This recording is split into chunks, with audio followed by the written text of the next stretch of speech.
स्वागत है बच्चों आपका क्लास 6 के हिस्ट्री चैप्टर नंबर 3 में। हम लोग पिछला 2 चैप्टर पढ़ चुके हैं। पहला चैप्टर में क्या था, वो बस बुक का इंट्रोडक्शन था। सेकेंड चैप्टर में हमारे इतिहास का इंट्रोडक्शन था। दोनों चैप्टर मिला के मतलब इंट्रोडक्शन टाइप का ही है कि कैसे हम लोग को इस क्लास 6 में क्या पढ़ना है, क्या क्या पढ़ना है, हमें इतिहास की जानकारी कैसे मिलती है, इतिहास क्या होता है। यही सब हम लोग क्लास 6 में के फर्स्ट और सेकेंड चैप्टर में पढ़ चुके हैं। आज हम लोग शुरू कर रहे हैं क्लास चैप्टर 3। ठीक है, इसमें हमें जानना है प्रारंभिक समाज, यानी कि जो इंसान है, ठीक है, जब आदि मानव से, ऐसा माना जाता है ना कि हम लोग आदि मानव से अब आगे चल के मनुष्य बने हैं। तो जब ये समाज विकसित हो रहा था, मानव विकसित हो रहा था, तो आदि मानव से कैसे हम लोग शुरुआत में इंसान जो है कैसे रहना शुरू किया, यानी उस समय का जानकारी हमें इस प्रारंभिक समाज के इस चैप्टर से हमको प्राप्त होगा। ठीक है, तो सबसे पहले मन में प्रश्न आना चाहिए कि हमें जो है उतना पुराना समय का बात सब पता कैसे चलता है कि प्रारंभिक समाज में जब लोग शिकार करते थे, है ना, जानवर को, जैसे जानवर को मार के खाते हैं, वैसे लोग भी पहले जानवर को मार के खाते थे, या फिर कहीं से फल वल मिल गया वो खाते थे, कंदमूल का फल हो गया, या फिर कोई पेड़ का जड़ है मीठा मीठा वो खाते थे। तो इस तरह से उन लोगों का जीवन चला, और पहले वो लोग सिर्फ खाने पर ही फोकस करते थे, खाना और रहना है तो कहीं भी पेड़ पर रह गए, गुफा में रह गए, और कपड़ा पहनने के लिए ठंडा वंडा लगा तो वो जानवर का छाल ओढ़ ली, खाल ओढ़ लिए, पेड़ का छाल लपेट लिए, या फिर कोई बड़ा बड़ा पत्ता लपेट लिए। इस तरह से उन लोगों का जीवन था। ठीक है, तो उसी के बारे में हम लोग टॉपिक वाइज पढ़ेंगे। ठीक, तो देखिए इसमें सबसे पहले क्या लिखा हुआ है कि आरंभिक मानव के बारे में जानकारी कैसे मिलती है। तो कैसे मिलती है, तो हम लोग पिछले चैप्टर में ऐतिहासिक स्रोत पढ़ चुके हैं। कैसे मिलती है, तो ऐतिहासिक स्रोत मतलब वैसा चीज़ जिससे हमको इतिहास का जानकारी मिलता है, उसी को ऐतिहासिक स्रोत कहते हैं। ठीक है, और उसमें हम लोग ये भी पढ़े थे कि पुरातत्व क्या होता है, वैसा पुराना वस्तु जिससे हमको किसी इतिहास का जानकारी मिलता है। ठीक है, तो हमें आरंभिक मानव की जानकारी भी इसी रूप में मिलता है कि उस समय जो पुरातत्ववेदा होते हैं, पुरातत्ववेत्ता होते हैं, वो क्या करते हैं, ऐसे ऐसे सामान को ढूंढते हैं, ठीक, जो इतिहास से जुड़ा हो, जिससे कोई जानकारी मिल जाए। फिर उसका साइंटिफिक तरीके से जो कार्बन 14 हम लोग पढ़े थे, उससे उसका उम्र पता किया जाता है कब का है, ठीक, कोई वस्तु जो भी है। और उसके साथ साथ कोई गुफा मिल गया जो बहुत पुराना है, ठीक, और उस गुफा में देखे आसपास में कुछ हड्डी उड्डी मिल गया, तो हड्डी मिलेगा तो हम समझेंगे कि अच्छा ये जानवर को खाता होगा। या फिर मछली का कांटा मिल गया तो हम लोग सोचेंगे कि मछली को खाता होगा। या फिर बहुत सारा गुफा ऐसा मिला जहाँ पे चित्र बना हुआ है, यानी हम लोग ये सोच सकते हैं कि वो लोग चित्र भी बनाता था। ठीक ना, तो इस तरह से हम लोग को पुराने समय का जानकारी मिलता है, गुफा से मिलता है। या फिर आज भी जो ऐसे लोग होते हैं, ठीक है, जो उसी प्रकार जीवन जीते हैं, शिकार करके भोजन इकट्ठा करके खाते हैं और जीवन जीते हैं, तो उनका अध्ययन करके भी हम लोग को उनके बारे में पता चल जाता है। ठीक, अब आगे देखते हैं। अगला टॉपिक है कि भारत में आरंभिक मानव कहाँ रहते थे। तो भारत में जो आरंभिक मानव रहते थे, तो भारत में मुख्य रूप से सबसे ज़्यादा अगर कोई आरंभिक मानव का साक्ष्य मिला है, सबूत मिला है, तो वो मिला मध्य प्रदेश। और उसमें भी सबसे ज़्यादा फेमस है भीमबेटका। वहाँ पे भीमबेटका के पास जाएंगे तो वहाँ पे बहुत सारा चित्र भी बना हुआ है गुफा के अंदर, इसलिए वो ज़्यादा फेमस है। ठीक, और वहाँ के आसपास हड्डी भी मिला कुछ जानवरों का, जिससे हमको पता चलता है कि वो क्या खाते थे। कुछ पत्थर वत्थर का औजार मिल गया, जिससे पता चला कि उस समय किस तरह का औजार था। ठीक है, तो भीमबेटका हो गया, बुधनी हो गया, पंचमढ़ी, भेड़ाघाट, महेश्वर, और बिहार का पैसरा जो जगह है जी, क्या पैसरा कहाँ है, तो मुंगेर जिला में, वहाँ से भी मिला है। ठीक है, और अभी जो पाकिस्तान का एरिया है उधर से भी, मेहरगढ़, ये सब एरिया से भी हमें कुछ सबूत मिले थे उस समय के। ठीक, और जो पैसरा जो है बिहार का मुंगेर जिला में स्थित जगह, वहाँ से जो औजार मिला है वो फ्रांस का आरंभिक मानव का जो औजार था उससे मिलता जुलता है। ये बहुत आश्चर्य की बात है कि कहाँ बिहार कहाँ फ्रांस, फिर भी दोनों का औजार सेम होना थोड़ा आश्चर्यजनक लगता है ना। अब अगला टॉपिक देखते हैं कि आरंभिक मानव की जीवन शैली कैसी थी। तो आरंभिक मानव, क्योंकि वो लोग शिकारी थे, मुख्य रूप से शिकारी और भोजन इकट्ठा करना, यानी संग्राहक भी थे। उसको बोला जाता है शुद्ध हिंदी में अखेटक और संग्राहक, यानी वो शिकार करते थे और खाना संग्रह करते थे, मतलब जमा करते थे। तो जमा क्या करेंगे, शिकार करेंगे तो जानवर को मार के लाएंगे, रखेंगे, ठीक है, खाएंगे पिएंगे और और क्या करते थे, तो और क्या करते थे वो, जो कंदमूल मिल गया, फल, कोई जंगली फल मिल गया, किसी पेड़ का जड़ मिल गया, इस तरफ से सब कुछ जमा करते थे और वो लोग रहते थे, खाते थे। तो इस तरह के लोगों का उस समय कोई समाज तो था नहीं, उस तरह से भाषा उस तरह से डेवलप नहीं था। तो लोग 20-30 का जो उसी उनका परिवार रहता होगा, उन्हीं लोग में से वो 20-30 के झुंड में रहते थे। ठीक है, जैसे हिरन, भैंस, खरगोश आदि का शिकार करते थे, मछली खाते थे, मधुमक्खी का शहद खाते थे, जंगली पेड़ों के फल खाते थे, पौधों की मीठी जड़ें, वही सब जो बताए हैं, कंदमूल, फल इत्यादि, ये सब इकट्ठा करना उनका मेन काम था। मांस उनका मुख्य भोजन नहीं था। जैसे हम लोग कहते हैं ना शिकारी थे, लेकिन मांस उनका मुख्य भोजन नहीं था। ये कैसे पता चलता है, तो क्योंकि उस समय का जो औजार था उतना विकसित नहीं था कि किसी जानवर को मार सके, है ना। वो थोड़ा बहुत था, क्योंकि छोटा मोटा कमज़ोर जानवर हो उन लोग को मार के वो सब खा जाता होगा, ठीक, या फिर मरा हुआ जानवर कहीं मिल जाता होगा तो वो खा लेता होगा। मुख्य भोजन उनका क्या था, तो यही जंगली फल, मछली, कंदमूल, यही सब उनका मुख्य भोजन रहा था उस समय का। ठीक है, अगला क्या देखिए, पहनने के लिए क्या था, तो पहनने के लिए पेड़ का पत्ता था, छाल था, जानवरों का खाल था। ठीक है, या तो वो छोटे मोटे झोंपड़ी में रहते थे या फिर वो गुफा में रहते थे। अधिकतर लोग उस समय गुफा में ही रहते थे। ठीक, इसी समय वो लोग आग जलाना सीख गए थे। प्रारंभिक मानव ही आग जलाना सीख गए थे, क्योंकि ऐसा प्रमाण मिला है किस चीज़ का, था चूल्हा का। इससे हम लोग समझ सकते हैं कि वो आग जलाना सीख गए थे। क्या है, पुरुष जो है शिकार करते, महिलाएं फल इकट्ठा करती, सभी बच्चों का ख्याल रखती। तो महिला का काम क्या था कि जो है फल वूल इकट्ठा करना और बच्चों सब का ख्याल रखना। और पुरुष का काम क्या था, तो पुरुष का काम था शिकार करना, मेन काम मुख्य रूप से उस समय। ठीक है, आगे देखिए, भोजन समूह में इकट्ठा करते और आपस में बांट कर खाते। वो लोग ग्रुप में रहते थे 20-25 लोगों का। तो उस समय जो था वो लोग अकेले अकेले शिकार करने में सक्षम भी नहीं थे, उस समय उतना औजार भी विकसित नहीं था। तो लोग ग्रुप में ही अपना समूह बना के, झुंड बना के जाते थे, शिकार करते थे और भोजन को जमा करते थे और फिर सब लोग एक साथ मिल के खाते थे। ठीक है, और वो लोग खाने के बाद नाच भी करते थे, वो कभी कभी चित्र भी बनाते थे। तो ये सब साक्ष्य उस समय का हम लोग को मिला है। ठीक है, और कभी कभी आपस में लड़ाई भी हो जाता था, क्योंकि 20-25 के समूह में रहते थे तो हो सकता है भोजन के लिए, शिकार के लिए आपस में लड़ाई हो जाता होगा। ठीक है, अगला टॉपिक है हमारा, आरंभिक मानव के जीवन का महत्वपूर्ण पक्ष इधर उधर घूमना था। यानी हम अभी देख रहे हैं कि लोग का जीवन कैसा है, तो शिकार करना, खाना ढूंढना, इसी पर आधारित जीवन है। तो ये लोग जो क्या करते थे, इधर उधर घूमते रहते थे सिर्फ भोजन के लिए, या फिर कभी कभी मान लीजिए जिस नदी के किनारे, वो झील के किनारे हैं, वो पानी सूख गया तो फिर वहाँ से उनको जगह चेंज करना पड़ता था। ठीक है ना, या फिर जहाँ रहते थे वहाँ का फल वूल ख़त्म हो गया, वहाँ का छोटा मोटा जानवर ख़त्म हो गया, तो भोजन के लिए वो लोग भी इधर उधर घूमते थे।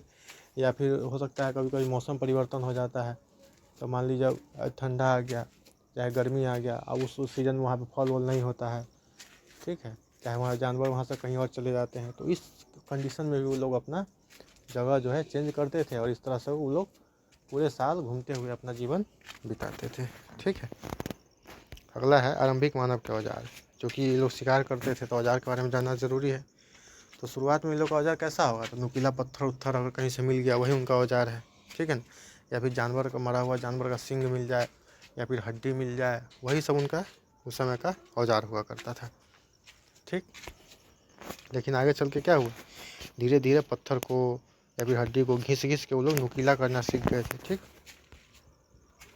और वो लकड़ी, सीप, हड्डी, हाथी दांत आदि का माला भी पहन लेता था, श्रृंगार के रूप में जो महिलाएं पहनती है आजकल, उसी तरह से।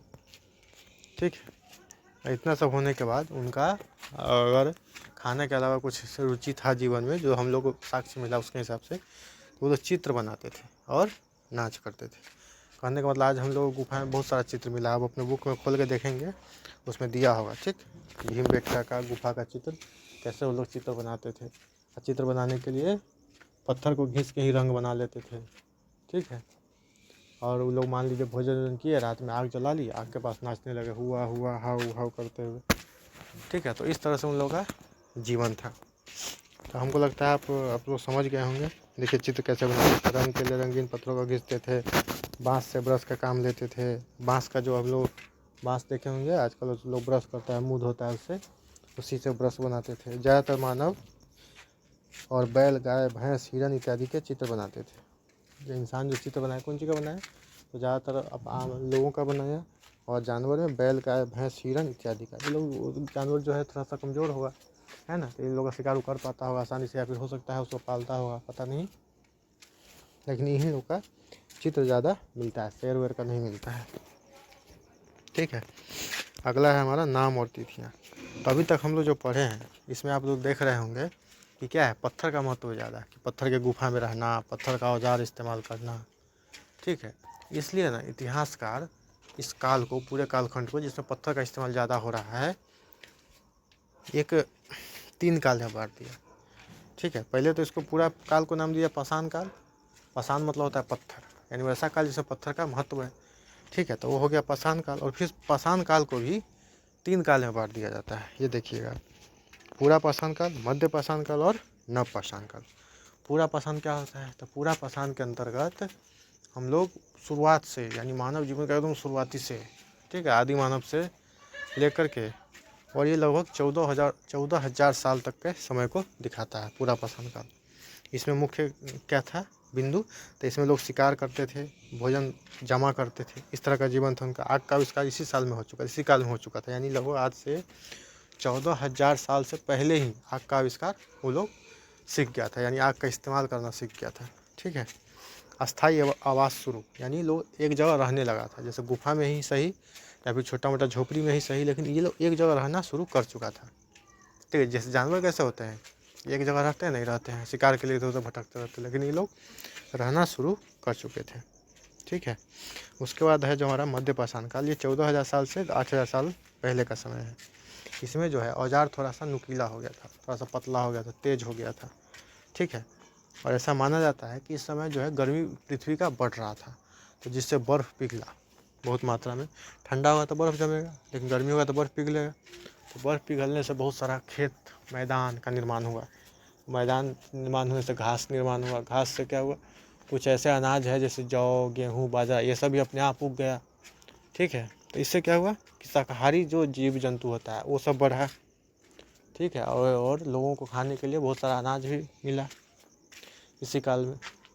तो ये मध्य पाषाण काल है। उसके बाद हमारा है नव पाषाण काल। ये लगभग 8,000 से 3,000 साल पहले माना जाता है। तो इसका जो है जिक्र विशेष रूप से हम लोग आगे वाले चैप्टर में करेंगे, चौथे चैप्टर में। ठीक है, तो इसका जिक्र यहाँ पे नहीं करते हैं, ऐसे बता दें। इसमें किसान है, गांव है, पशुपालक, यानी जो लोग हैं अब गांव बना कर रहने लगे थे, खेती करने लगे थे, है ना, पशुपालन करने लगे थे। ये सब चीज़ इस नव पाषाण काल में हुआ है।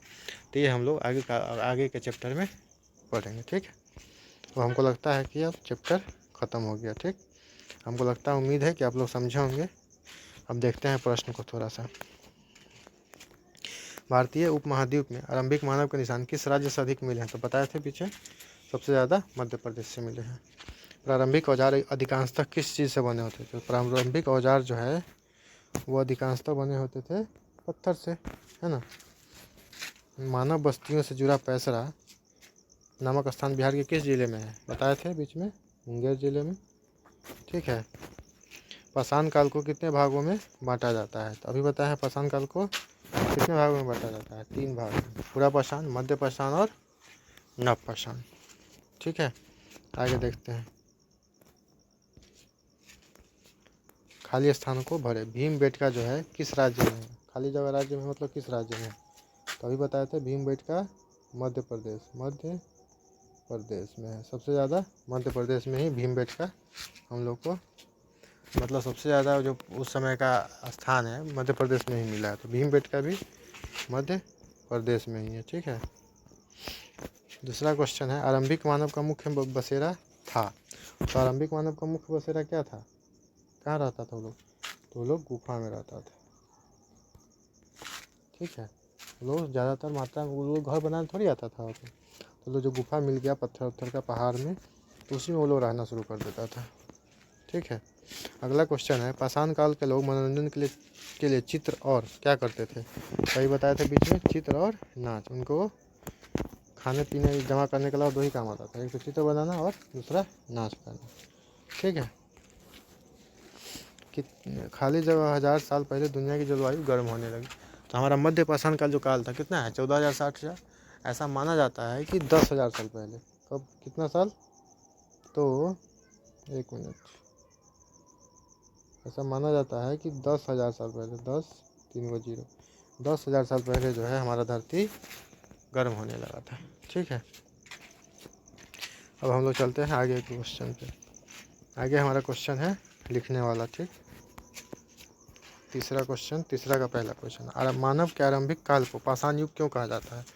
तो आरंभिक काल में मानव जो है पत्थरों की गुहा में रहते थे और पत्थरों से बने औजारों का इस्तेमाल विभिन्न कार्यों के लिए करते थे। बताए हैं, बस क्वेश्चन आंसर हम लोग पढ़ देते हैं यहाँ पे। आप चाहिएगा तो वीडियो रोक के इसको लिख सकते हैं। ठीक है, उस समय पत्थरों के इस महल को देखते हुए, महत्व को, महल नहीं, उस समय के पत्थरों के इस महत्व को देखते हुए इतिहासकार इस काल को हम लोग क्या कह देते हैं? पाषाण युग कह देते हैं। आरंभिक मानव इधर उधर क्यों घूमते थे? तो आरंभिक मानव मुख्य रूप से भोजन की तलाश में, मुख्य उनका काम क्या था? भोजन, क्योंकि उस समय उनको भोजन के अलावा कुछ नहीं दिखता था। ठीक है, जैसे जानवर आजकल होते हैं भोजन के लिए ही सब कुछ करते हैं, इसी तरह से। तो मुख्य काम इनका जो इधर उधर घूमने का कारण था वो भोजन ही था। साथ ही मान लीजिए कभी पानी की तलाश में हो गया, कभी मौसम बदल गया उसके कारण हो गया, तो यही सब उनका मुख्य कारण था इधर उधर घूमने का। ठीक, अगला क्वेश्चन है कि मध्य पाषाण काल में क्या बदलाव आए? तो बताए हैं कि मध्य पाषाण काल में माना जाता है कि जो धरती का वातावरण क्या हो रहा था? गर्म हो रहा था, जिससे मैदान बना। मैदान बनने के कारण क्या हुआ? गेहूँ, मरुआ, जौ जैसे अनाज खुद ब खुद उग गया। घास के क्षेत्र का विकास हुआ, जिससे शाकाहारी जानवर भी बढ़े। ठीक है, इस समय मनुष्य ने पत्थरों से अच्छे औजार बनाए और लकड़ी पर बांधकर इस्तेमाल करने लगे। मतलब पत्थरों का औजार, मतलब पत्थर तो थोड़ा सा नुकीला हो गया, तेज हो गया, और साथ साथ इसका लकड़ी पर बांध के अच्छा से इस्तेमाल करना सीख गए लोग। ठीक है, जब से एक ही काम में हम लोग बार बार करते हैं तो क्या हम लोग मतलब उस काम में एक्सपर्ट हो जाते हैं। उसी तरह से हथियार चलाने में एक्सपर्ट होने लगे होंगे लोग। ठीक है, चलिए अगला क्वेश्चन देखते हैं। आओ करके देखें चौथा क्वेश्चन का पहला क्वेश्चन। आरंभिक मानव के खाद्य पदार्थों की सूची बनाएं और आज के भोजन सामग्री से उसकी तुलना करने पर क्या बदलाव आपको दिखता है? तो अभी हम लोग पढ़े हैं पीछे कि आरंभिक मानव क्या क्या खाते थे, तो पहले वो देख लेते हैं। आरंभिक मानव के मुख्य खाद्य पदार्थ निम्न है। कौन सा? जंगली फल, पौधों की मीठी जड़ें, कंदमूल, जानवरों का मांस, मछली इत्यादि। यह उनका क्या था? मुख्य भोजन था। अगर इस सब का तुलना आज के समय से करें तो देखिए क्या है। इन खाद्य पदार्थों की तुलना यदि आज के भोजन से करें तो आज के मांस के लिए लोग पालतू जानवरों को खाते हैं। ठीक है, आज भी लोग मांस खाते हैं। फल के लिए पेड़ लगाते हैं, यानी फल खाना होता है तो लोग पेड़ लगाते हैं, जंगली फल भी खाते हैं। लेकिन आजकल क्या है, लोग अपना से खुद से पेड़ लगाते हैं और फिर अपना फल खाते हैं, अनाज उगाते हैं, है ना। उस समय प्रारंभिक समय में क्या अनाज नहीं उगाते थे, और इन सब भोजन को अच्छे से पका कर खाते हैं। सबसे बड़ा बात है कि हम लोग भोजन क्या करते हैं? पका के खाते हैं। उस समय लोग, सबूत तो आग का मिला है लेकिन अब कोई गारंटी नहीं है, प्रूफ नहीं कि भोजन लोग कैसे खाते थे। ठीक है, आज के जीवन में इस्तेमाल किए जाने वाले औजारों की तुलना आरंभिक मानव के औजारों से करें और दोनों में क्या अंतर और समानता है बताएं। ठीक है, देखिए वर्तमान जीवन में जो औजार हम लोग यूज करते हैं वो लोग मुख्य रूप से धातु का बना होता है। ठीक है, जबकि आरंभिक औजार मुख्य रूप से किस चीज़ का? पत्थर, लकड़ी और जानवरों की हड्डियों से बनाए जाते थे। यही ना मुख्य अंतर है। आज के समय में औजार नुकीले और तेज होने के साथ साथ मजबूत भी होते हैं, परंतु पहले के औजार कमज़ोर, कम नुकीले और कम धारदार होते थे अभी के तुलना में। ठीक ना, क्योंकि उसमें पत्थरों का मुख्य औजार था। अभी आजकल तो बहुत सारा धातु होता है, लोहा होता है। मुख्य रूप से हम लोग औजार लोहा का ही बनाते हैं, लेकिन और भी कुछ का बना सकते हैं ज़रूरत पड़े तो। ठीक है, परंतु दोनों समय के हथियारों में कुछ समानताएं भी हैं, जैसे कि पहले पत्थरों में लकड़ी के हत्थे बांधे जाते थे और आज के समय में धातुओं में लकड़ी के हत्थे लगाए जाते हैं। जैसे कि समानता क्या दिखा दी, जैसे कुल्हाड़ी हो गया, तो कुल्हाड़ी अगर पहले पत्थर का बना होगा तो भी उसमें लकड़ी का उसका हत्था था, उसका पकड़ने वाला लगाते थे हम लोग। और आज भी अगर लोहा का भी कुल्हाड़ी बन गया फिर भी उसमें हत्था किस चीज़ का? लकड़ी का। तो एक समानता होगी, और आज भी हम लोग वही इस्तेमाल लेते हैं उस औजार का जो पहले लिया जाता था। ठीक है, तब क्वेश्चन हो गया है ख़त्म। उम्मीद है आप लोगों को समझ में आया होगा। धन्यवाद।